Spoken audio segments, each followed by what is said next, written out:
Então, primeiro, boa tarde para todo mundo que está assistindo a gente agora. É, para mim é uma honra estar aqui falando sobre esse tema, sobre epidermólise bolhosa, uma doença tão rara e ainda pouco conhecida. Então, meu nome é Rosali Matucci, eu sou médica. A minha formação é em cirurgia plástica. Eu sou especialista pela Sociedade Brasileira. Eu trabalho no Hospital Infantil de Vitória como cirurgiã plástica. E foi lá, então, que eu tive contato com os pacientes, com as crianças de epidermólise bolhosa. A partir daí, então, eu me tornei uma médica voluntária da Debra Brasil. E a gente começa colocando uma foto que eu gosto muito, é, que é assim, é como se sentem as pessoas que vivem com EB. Às vezes, calçar um sapato, calçar uma roupa, vestir uma roupa, para a gente é tão comum, é tão habitual, e para eles, às vezes, é motivo de sofrimento, de dor. Então, esse sapato aí representa isso. Então, mas o que é a epidermólise bolhosa? A epidermólise bolhosa é uma doença rara. Ela é genética, ela é congênita e ela compromete estruturas da pele e mucosas. Então, não são só as feridas que você vê por fora, mas também tem as feridas por dentro. Qualquer mucosa, ela pode ser acometida por bolhas, dependendo do tipo da doença. E a etiologia, ela ainda é desconhecida. Ela também é conhecida por crianças borboletas, ou pele de asa de borboleta, ou pele de cristal, numa analogia à fragilidade da pele dessas pessoas com as asas da borboleta, como a asa dela. O comprometimento, ele é multissistêmico. Como eu falei, ele vai comprometer estruturas de pele e mucosas, e conjuntiva do olho, mucosa do esôfago. Bom, é uma doença rara, a incidência estimada é 1 para cada 20 mil nascidos. A Organização Mundial da Saúde, ela estima que uma doença para ser considerada rara, ela é 1 a cada 2 mil nascidos vivos. A epidermólise bolhosa, ela é 1 para cada 20 mil. Dentre essas pessoas que nascem com epidermólise bolhosa, a gente tem, entre os 4 maiores subtipos, 70% vai ser a forma simples, 25% vai ter a forma distrófica e 5% na forma juncional. A epidermólise bolhosa não tem predileção por raça, por sexo, por cor. Ela pode atingir qualquer um. Ela é caracterizada por uma suscetibilidade da epiderme e do epitélio de revestimento. É capaz de induzir bolhas, né, flictenas após o mínimo trauma ou pressão. Vocês podem ter visto aquela, não pode dar um abraço ou um contato. O mínimo contato, o mínimo pressão pode sim abrir bolha em pele de pacientes, em peles mais sensíveis de alguns pacientes. O acometimento da pele e mucosa varia conforme o tipo. O nível de formação da bolha que vai definir o subtipo, então, da doença. Hoje, a gente já sabe que existem mais de 30 fenótipos da doença, mais de 30 expressões diferentes da doença, tá bom? Mas a gente divide ela, pelo menos, nos 4 maiores subtipos. Eu vou falar do quarto um pouquinho depois, mas os 3 mais conhecidos são a forma simples, a distrófica e a juncional. E nessa foto aqui a gente pode ver uma forma simples, uma bolha mais serosa, e já aqui um paciente com a forma distrófica, uma bolha serohemorrágica.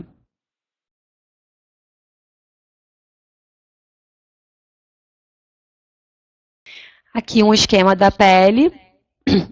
onde você pode ver qual que é o nível de descolamento que vai caracterizar os 3 maiores subtipos.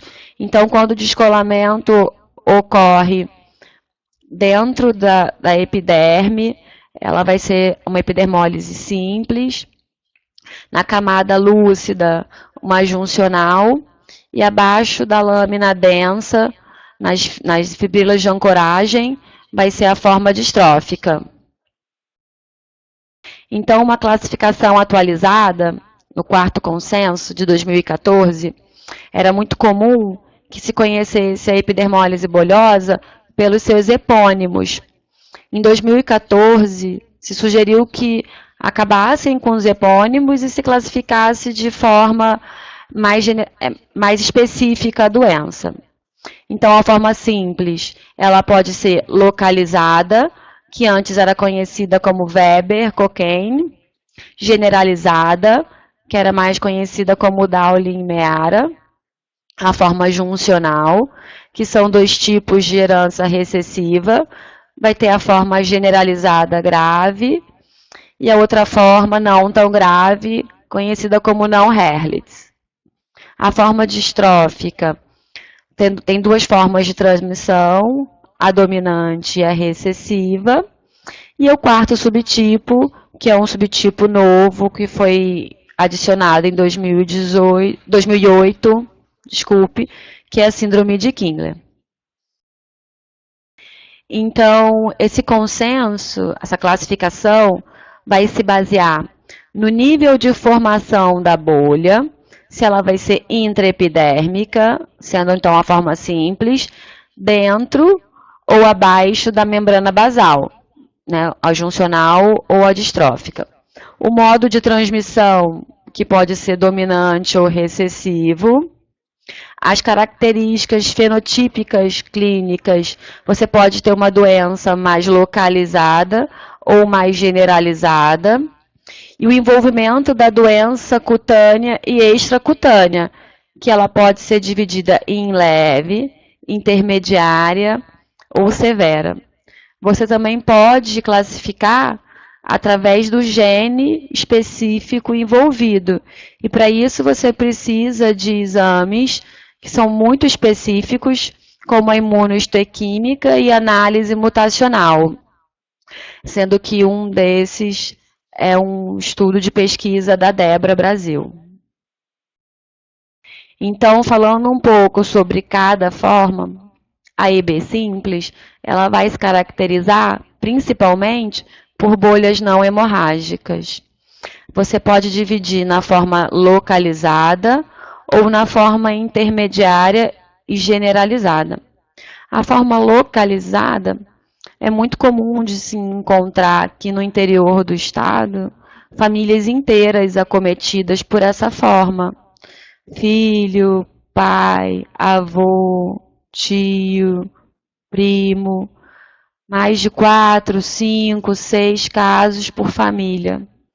Então, é um subtipo mais leve, mais comum, mas ele causa lesões superficiais e dolorosas, principalmente nas extremidades. Pode acontecer também em uma área de maior atrito. Ela costuma piorar com o calor, então o verão costuma ser pior para esses pacientes e sem comprometimento de mucosas. Já na forma intermediária e generalizada, você já pode ter um agravamento de bolhas em laringe, você pode ter bolhas em mucosa oral, você pode ter distrofias nas unhas, pode ocorrer anemia por conta de perda de sangue. Bom, tende a reduzir com o passar da infância, é uma forma mais grave do período neonatal e inspira cuidados, porque essas lesões podem ser uma porta de entrada, levar o recém-nascido a sepse e óbito. A forma juncional, que é uma forma bem mais grave, ela é bem mais rara, são bolhas hemorrágicas que vão ocasionar erosões e cicatrizes na pele. Ela é bem caracterizada por um tecido de granulação ao redor da boca exuberante. O paciente ele vai cursar com distrofias ungueais ou então mesmo a ausência, tem alterações dentárias graves e vai ter alteração em qualquer mucosa e conjuntiva, como córnea, região traqueobrônquica, cavidade oral, faringe, esôfago, reto. Esses pacientes cursam com uma anemia grave e severa e com um atraso importante no crescimento.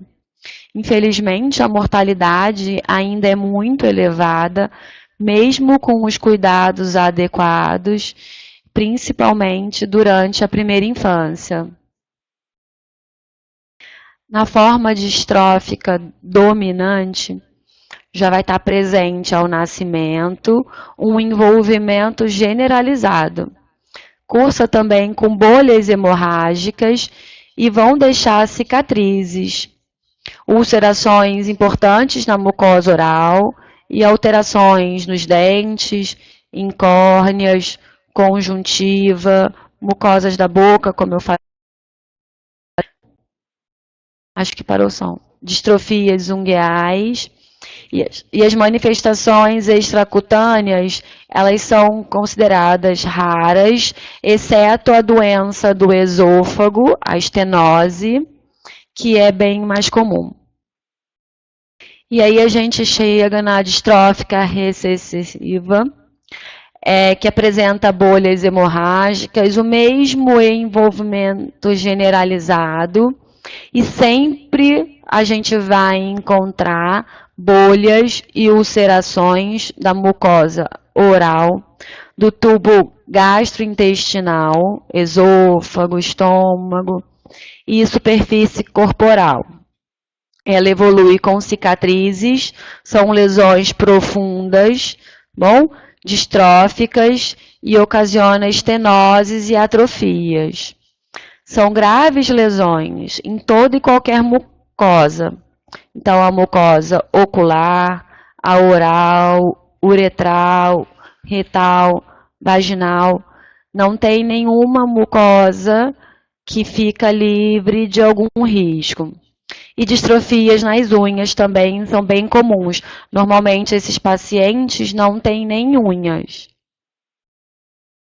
Esses são 3 dos nossos pacientes com a forma distrófica generalizada grave, tá bom? A gente consegue ver que é presente desde o nascimento, a gente consegue ver lesões confluentes, profundas, bom? Cicatrizes.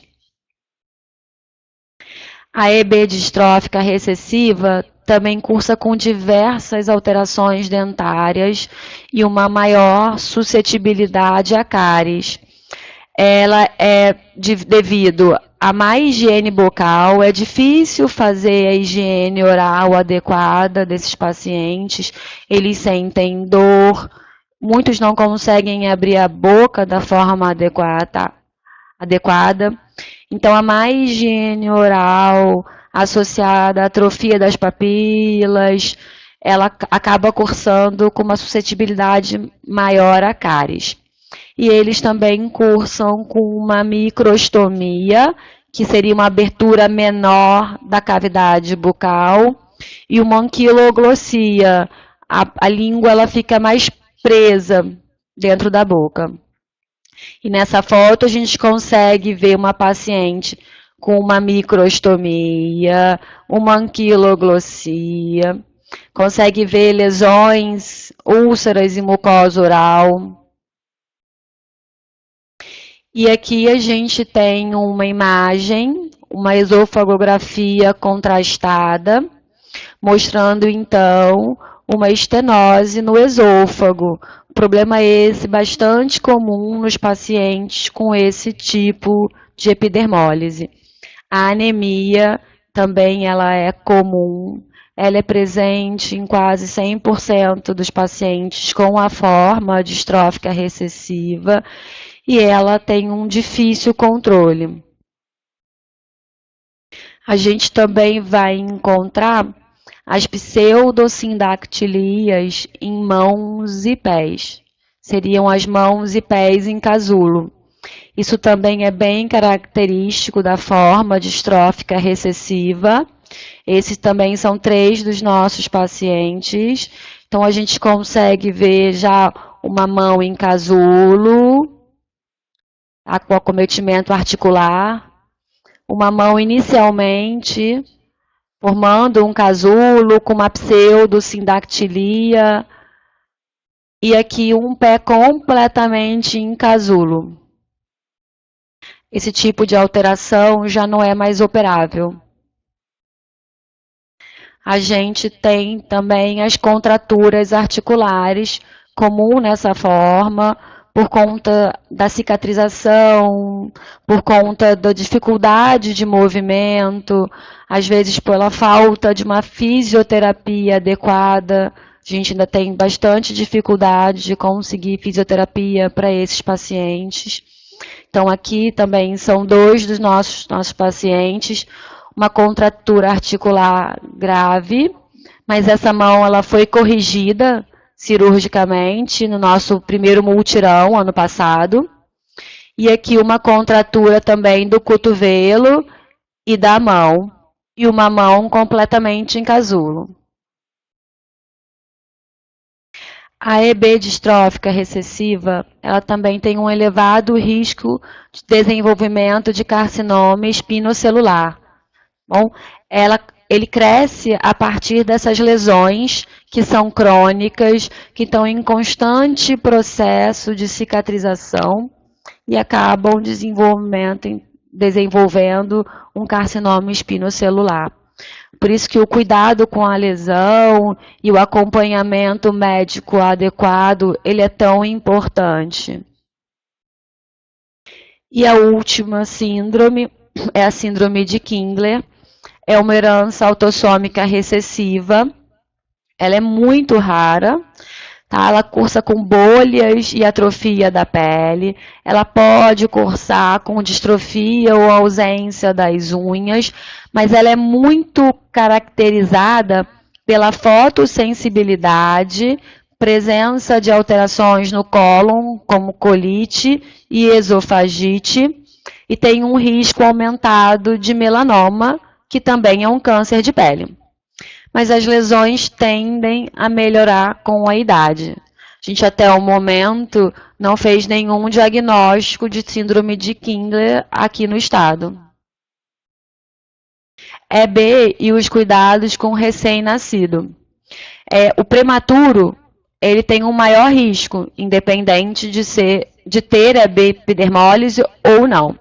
Então, todo recém-nascido com suspeita, ele deve ter cuidados integrais, como se ele tivesse EB. Procedimentos rotineiros do serviço neonatal, eles aumentam o risco de trauma grave e complicações depois. Então, não prender o cordão umbilical com pinça, usar ligaduras, evitar a aspiração de nasofaringe de rotina. A própria aspiração já pode ocasionar lesões graves. Se for realmente necessário, optar por um catéter flexível e com uma mínima pressão de sucção. Às vezes, um anteparo na frente da sonda de sucção pode ajudar a evitar uma lesão. Utilização de sondas e catéteres, eles são contraindicados. Evitar o uso de incubadoras de forma rotineira. O calor, ele pode prejudicar e favorecer o aparecimento de bolhas. Se possível, preferir um berço aquecido com uma temperatura muito bem regulada. Evitar o uso de pulseiras plásticas de identificação. As pulseiras podem ocasionar lesão. E sempre que possível, o contato pele a pele com os pais, ele deve ser permitido e estimulado. esse primeiro contato do pai, da mãe com o bebê, ele é único e ele deve ser sempre favorecido e estimulado pelo profissional de saúde. E segurar o bebê com uma das mãos abaixo da cabeça e a outra abaixo do glúteo. Essa é uma foto de uma dos nossos pacientes. O papai dela está com o braço debaixo da axila, mas notem que ele não está apoiando pela axila dela. Ele está apoiando por baixo, pelo glúteo. O simples fato de pegar por baixo da axila pode arrancar toda a pele. E as vacinas, elas devem ser aplicadas conforme o calendário da Sociedade Brasileira de Pediatria. Não existe nenhuma contraindicação específica para epidermólise. Existem as contraindicações da própria sociedade. Febre, alergia ao ovo, mas nenhuma específica para epidermólise. E é super importante que os bebês tenham acesso a todas as vacinas. Lesões de pele e mucosas são uma porta de entrada para infecções graves e potencialmente fatais. O diagnóstico clínico, ele deve ser atendido o mais rápido possível. E a comunicação de forma gradual com os pais, numa linguagem compatível com o entendimento da família. Isso é tão importante, porque às vezes, como profissionais de saúde, a gente tem uma vontade de explicar da forma mais científica possível, mas nessa hora a gente precisa ter uma linguagem compatível com o entendimento da família. E a Debra Brasil, ela tem um projeto chamado Kit Borboletinha, que é um kit de emergência para recém-nascidos com suspeitas de epidermólise. Tem curativos e produtos para o tratamento de feridas. Tem informativos sobre a doença para os pais. Tem uma mensagem nossa. Tem uma lembrança, uma borboletinha, que é nosso mascote, a Debrinha. E ela conta com o apoio de médicos e enfermeiros voluntários para ajudar não só a família, como os profissionais de saúde.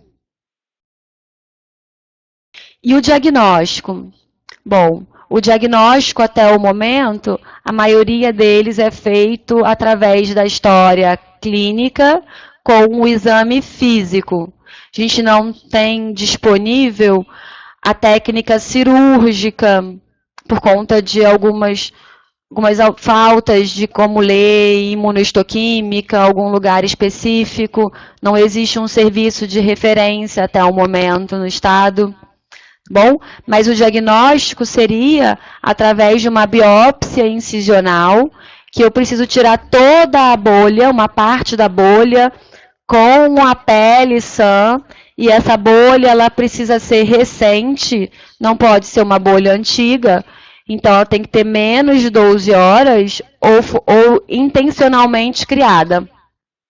Eu preciso coletar 2 amostras para imunofluorescência direta e para microscopia eletrônica. E a gente também tem a possibilidade da análise de mutação do DNA, que é muito mais preciso. A Debra Brasil, em parceria com 2 universidades brasileiras, do Sul e de São Paulo, e com outras Debras da América Latina, elas têm um projeto para ajudar as pessoas com EB tenham o seu diagnóstico realizado através do mapeamento genético. E quais são as recomendações gerais? Primeiro, é sempre procurar um profissional de saúde capacitado. É uma doença rara, nem todos conhecem, então procure ajuda. e eu posso garantir que existe muita gente disposta a ajudar. Na dúvida, entre sempre em contato com a equipe da Debra Brasil. Um diagnóstico precoce, ele pode prevenir complicações e impedir o agravamento das lesões. Na dúvida, sempre conduzir como um caso grave. E o resultado disso é uma melhora no prognóstico e da qualidade de vida dessas pessoas. Em linhas gerais, para o tratamento, o que é muito importante ressaltar é que não existe uma cura conhecida até o momento. Existem aproximadamente 72 estudos, um pouco mais até agora, em andamento no mundo. E vocês podem conseguir mais informações sobre esses estudos no site da EBClinet.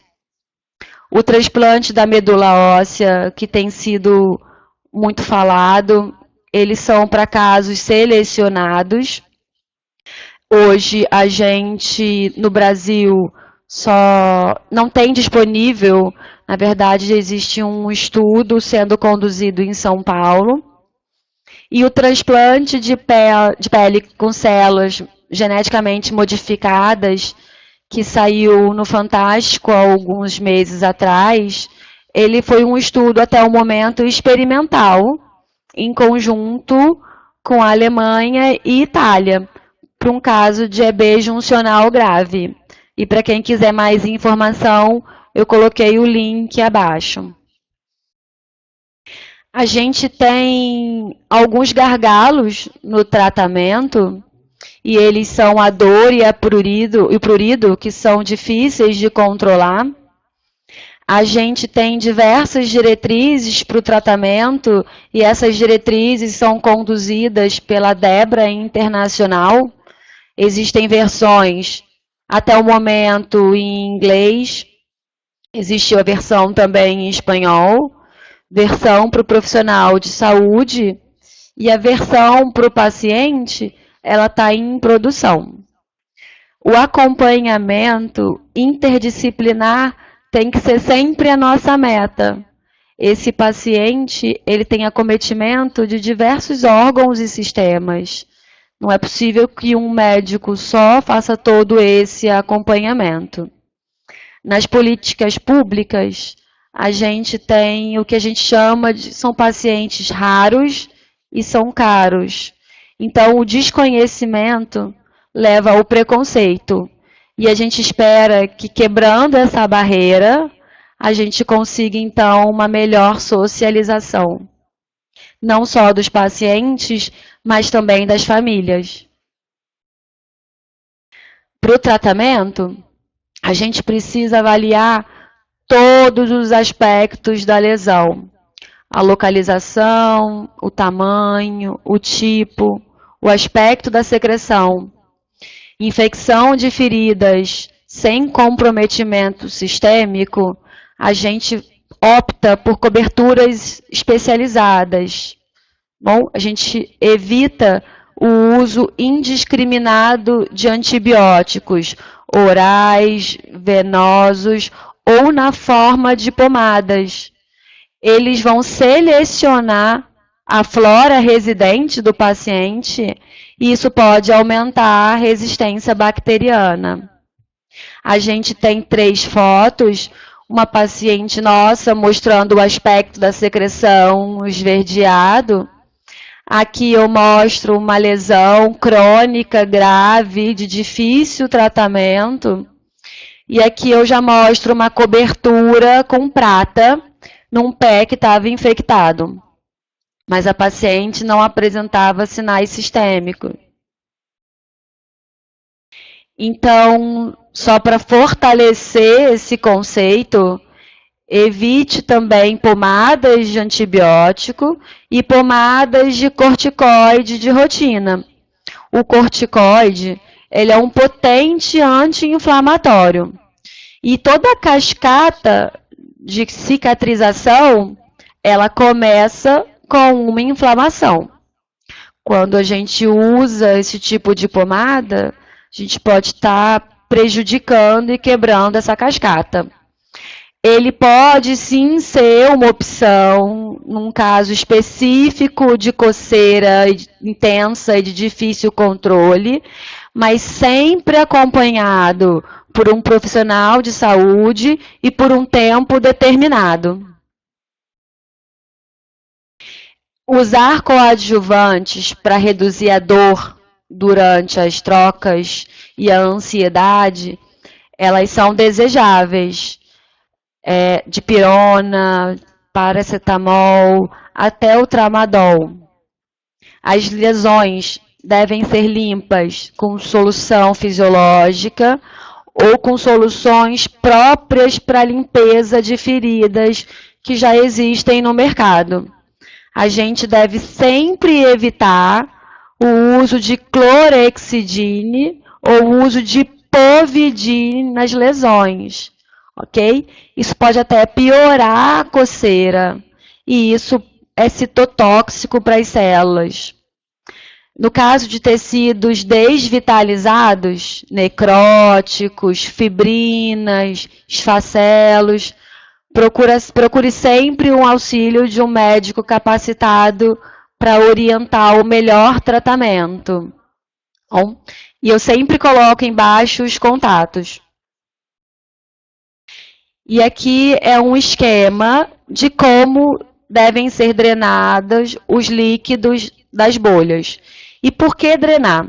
E por que sempre drenar e por que nunca deixar de drenar? As bolhas, elas são tensas e elas crescem se não rompidas. Então, uma bolha que começa pequena pode ficar grande e a lesão ser muito maior.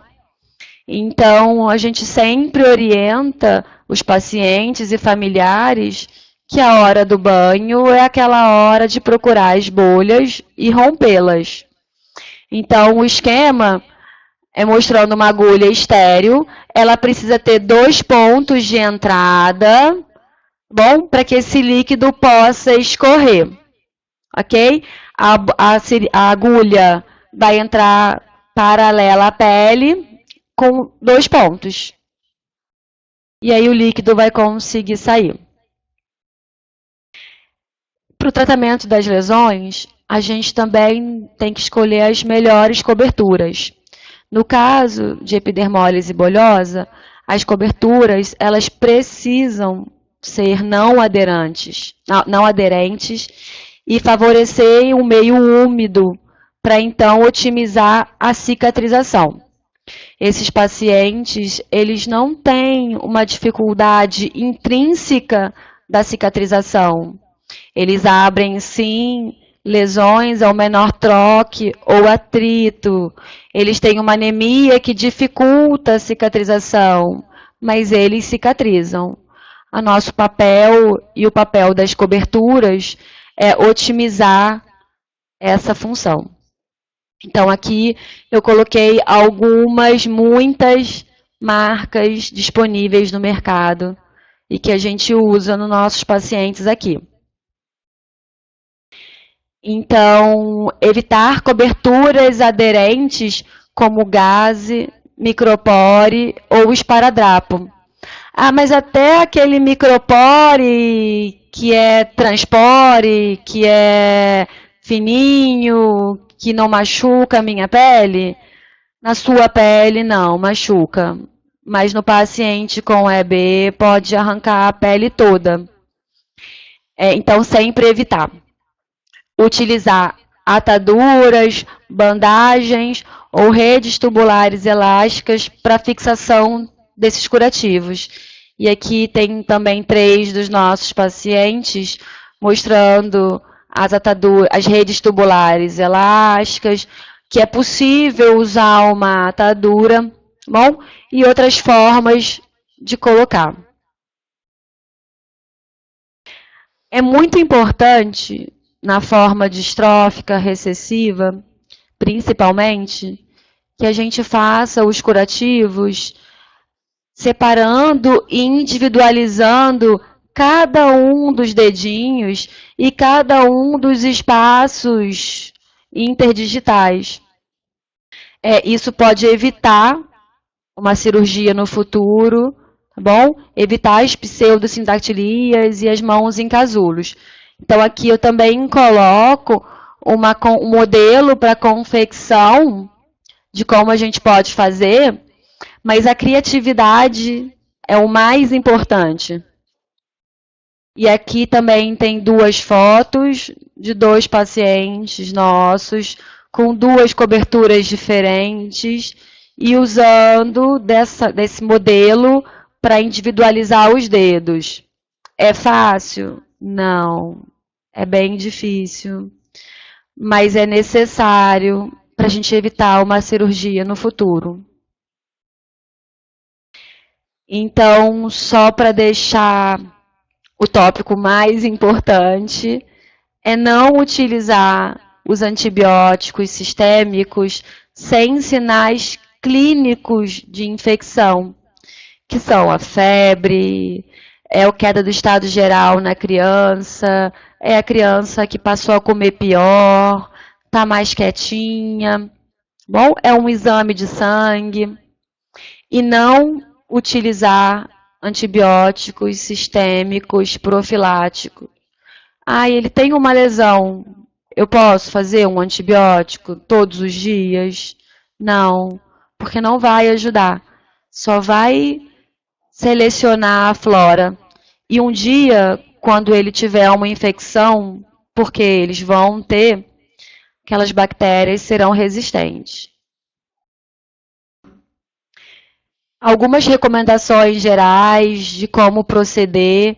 Isso é feito de rotina no Hospital Infantil de Vitória, mas ele também é ensinado para as mães. Então, elas levam isso quando precisam colher um sangue na unidade de saúde ou num laboratório particular. Então, a gente sempre opta por tiras de silicone para fixar os dispositivos. Então, aqui a gente tem também 3 opções de forma de fixar o dispositivo. Bom, uma forma mais difícil, pode usar uma rede tubular. O acesso venoso em recém-nascidos gravemente afetados deve ser considerado um catéter venoso umbilical. Bom, e se necessário, um venoso central ou uma flebotomia. Eles perdem o acesso com muita frequência, é muito difícil de fixar, eles se mexem bastante e normalmente eles perdem. Monitorização. Essa também é uma paciente nossa que foi submetida à cirurgia da mão no mutirão ano passado. E para colocar o eletrodo, você precisa ressecar a parte adesiva, ou então, aqui ficou difícil de ver, mas toda essa região tem um curativo de silicone por baixo, e o eletrodo, então, ele é grudado por cima desse curativo, protegendo a pele do paciente.